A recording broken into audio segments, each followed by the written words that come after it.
এবার মুসলিম ধর্মে মানুষ মারা গেলে কেন বড়ই পাতার গরম পানি দিয়ে গোসল করানো হয় তা নিয়ে স্বাস্থ্য বিশেষজ্ঞরা দিলেন চাঞ্চল্যকর তথ্য।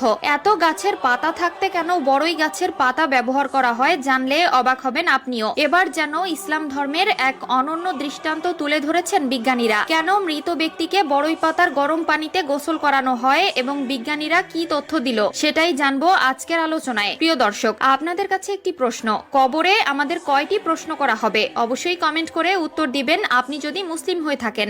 ভিডিওটি অবশ্যই শেয়ার করে দিবেন, আপনার শেয়ারের মাধ্যমে আরো একবার ইসলামের সত্যতা প্রচার হবে ও বিশ্ববাসী জানতে পারবে বড়ই পাতার ভেতরে ইসলামের কি এমন লুকিয়ে আছে যার জন্য শুধু এই পাতার ব্যবহার করা হয়। একজন মানুষ মারা গেলে তাকে গোসল করানো, আগরবাতি গোলাপ জলে সাজানো, তার জানাজা ও সর্বশেষ কবরস্থ করার প্রক্রিয়া হয়ে থাকে।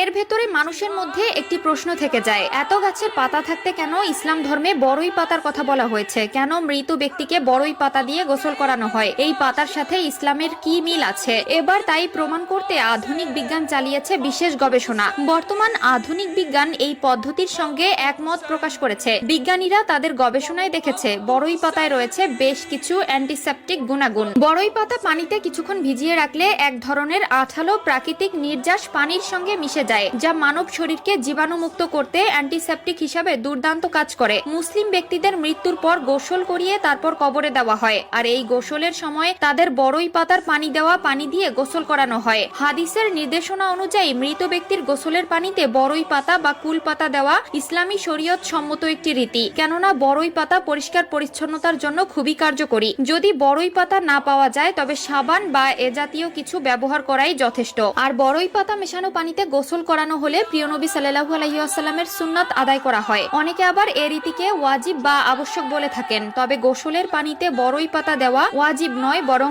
আলেমগণ হাদিসের এ নির্দেশনাকে মুস্তাহাব বলেছেন। বিজ্ঞানের গবেষণা থেকে প্রমাণিত যে বড়ই পাতায় বেশ কিছু অ্যান্টিসেপটিক উপাদান রয়েছে, যা পানিতে কিছুক্ষণ ভিজিয়ে রাখলে বা পানিতে দিয়ে হালকা গরম করলে বড়ই পাতা থেকে এক ধরনের আঠালো নির্যাস পানির সঙ্গে মিশে যায়। আর এই নির্যাসগুলো মানুষের শরীরকে জীবাণুমুক্ত করার কার্যকরী অ্যান্টিসেপটিক হিসেবে কাজ করে। সহজে শরীরে যেমন পোকামাকড় আক্রমণ করতে পারে না, আবার দেহে সহজে পচন ধরে না। প্রায় ১৫০০ বছর আগে এ কারণেই বিশ্বনবী সাল্লাল্লাহু আলাইহি ওয়াসাল্লাম মৃত ব্যক্তিকে বড়ই পাতা মেশানো পানি দিয়ে গোসল করানোর কথা বলেছেন। সুতরাং মুমিন মুসলমানের উচিত মৃত মানুষকে বড়ই পাতা মেশানো হালকা গরম পানি দিয়ে গোসল দেওয়া। এতে মৃতের লাশ যেমন থাকবে জীবাণুমুক্ত পরিচ্ছন্ন, আবার হাদিসের নির্দেশনার উপরও যথাযথ আমল হবে। আল্লাহ তাআলা মুসলিম উম্মাকে হাদিসের উপর আমল করার তৌফিক দান করুক। মানুষের মৃত্যুর পর বড়ই পাতা মেশানো হালকা গরম পানি দিয়ে উত্তম পদ্ধতিতে গোসল দেওয়ার তৌফিক দান করুক। এক হাদিসে রাসূলুল্লাহ সাল্লাল্লাহু আলাইহি ওয়াসাল্লাম হযরত